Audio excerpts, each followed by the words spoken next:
একটা বিশ্বাস আছে যে এই দেশের মানুষকে একদিন আল্লাহ বুঝ দান করবেন ইনশাআল্লাহ। আপনারা কি বিশ্বাস করেন? 54 বছর পরে এদেশের মানুষ বুঝলো যে ইফতারির সময় যে 3 মিনিট টাইম যোগ লাগানো হয় এটা ভুল। কত বছর পরে বুঝলো? ফতোয়া আহলে হাদিসদের চেঞ্জ হয়নি, ফতোয়া কিন্তু বেদাতি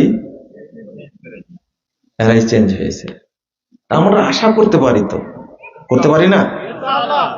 আমরা যখন সূর্য ডোবার সাথে সাথে ইফতার করতাম তখন বাংলাদেশের এই বেদাতি মোল্লারাই বলতো এরাই কাদিয়ানি, এরাই শিয়া, এরাই ইহুদিদের দালাল।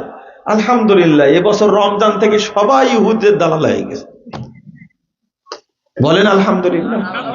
হকটা মানার কারণে যদি ইহুদিদের দালাল বলে আমাদেরকে কি দেয়? গালি দেয়।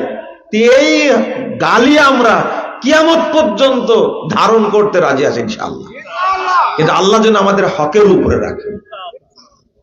কথা কি বুঝতে পারলেন?